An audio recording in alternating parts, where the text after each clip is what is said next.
Good morning बेटा। जो आज का अपना टॉपिक है physiological factor determining components of physical fitness, शारीरिक पुष्टि के घटकों को निर्धारित करने वाले शरीर क्रियात्मक कारक 7 चैप्टर है। इसमें हम क्या पढ़ेंगे कि जो हमारी शारीरिक पुष्टि है, हमारे शरीर की जो बनावट है, शरीर को बेस्ट पोज देती है, तो उसकी बनावट के लिए ऐसे कौन से कारक है जो हमारी शरीर को शारीरिक पुष्टि देते हैं। सबसे पहला है सहन शक्ति, एंडोरेंस। सहन शक्ति का मतलब क्या है कि जब हम कोई भी काम करते हैं उसके अंदर सहन शक्ति की, हमारी थकावट के बाद भी, थकावट बॉडी में फटीग हो गई है काम करते करते, उसके बाद भी हम लगातार कंटिन्यू काम करते रहना। जैसा कि हमने 6 चैप्टर में पढ़ा था, वो जो हमारे पार्ट थे बॉडी को टेस्ट और मेजरमेंट करने के लिए, उसमें सेकंड था 600 मीटर चाल या दौड़, कि कोई भी खिलाड़ी जब दौड़ता है कि उसकी सहन शक्ति थकावट के बाद भी, बॉडी में फटीग होने के बाद भी हम उसको सहन करते रहना। फिर है शक्ति, वेट।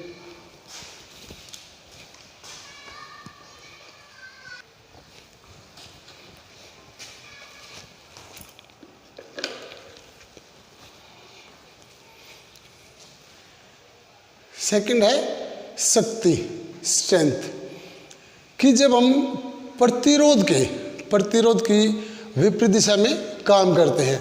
जैसे कोई एक वेट लिफ्टर है या कोई भी बॉडी बिल्डर है, जब वो अपने वेट को ऊपर उठाता है, मान लीजिए कोई वेट लिफ्टर है, वो वेट उठाएगा, अगर उसकी जितना वेट डालते रहेंगे वो उठाता रहेगा, यानी उसके वेट के विरोध में वो प्रतिरोध में काम कर रहा है। ये दो तरह से है, स्थिर शक्ति और गतिशील शक्ति।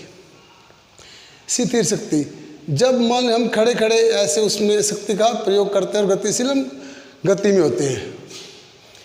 तीसरा है गति, स्पीड, कि हम कम से कम, कि कोई भी खिलाड़ी है कि वो कम से कम समय में अधिक से अधिक कितना डिस्टेंस कवर कर रहा है, यानी समय कम है और डिस्टेंस अधिक है। ये 3 तरह से है, एक्शन टाइम, एक्सेलरेशन टाइम और स्पीड, और मूवमेंट स्पीड। एक्शन टाइम है कि हमारा जो कोई भी काम करने का एक्शन टाइम कितना है, कि कम से कम टाइम कितना लिया है। एक्सीलरेशन, देखो बेटा, मान लीजिए कोई भी गाड़ी है, वो अगर 1000 किलोमीटर निकालती है,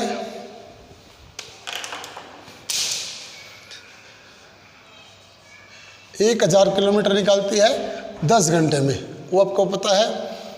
ये कंटिन्यू कि पर आवर इसने कितना निकाला, 100 किलोमीटर, हर 1 घंटे में 100 किलोमीटर। लेकिन इसी में जब यही गाड़ी 1000 किलोमीटर 4 घंटे में उससे कम में निकलता है, तो कैसे जाएगा कि मान लीजिए एक पहले घंटे में निकाला 100 किलोमीटर, दूसरे में 200, तीसरे में 300 और चौथे में 400, ऐसे उसकी स्पीड बढ़ा। ऐसे ही स्पोर्ट्स के अंदर, कि जब एक खिलाड़ी कोई लॉन्ग रनिंग करता है, जैसे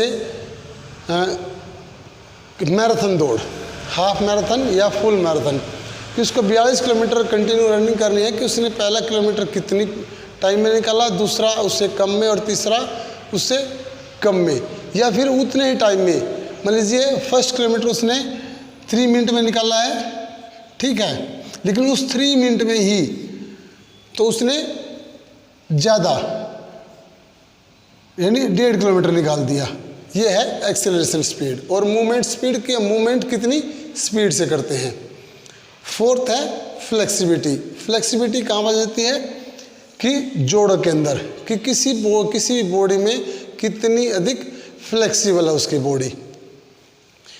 बॉडी कितनी फ्लेक्सिबल है, जितनी बॉडी फ्लेक्सिबल होगी, अगर बॉडी में जितनी अधिक स्पीड होगी, फ्लेक्सिबल होगा, स्पीड उतनी ही अधिक होगी, और स्पीड अधिक होगी तो शक्ति अधिक होगी, और शक्ति अधिक है तो सहन शक्ति भी उतनी ही अधिक होगी।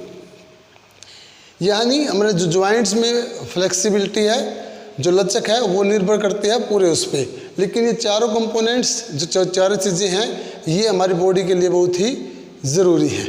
इनको निर्धारित करने के बॉडी के अंदर को ऐसी बहुत सारी क्रियाएं हैं, ऐसे व्यायाम हैं जिनके माध्यम से हम इनको अपनी बॉडी के अंदर निर्धारित कर सकते हैं। Thank you.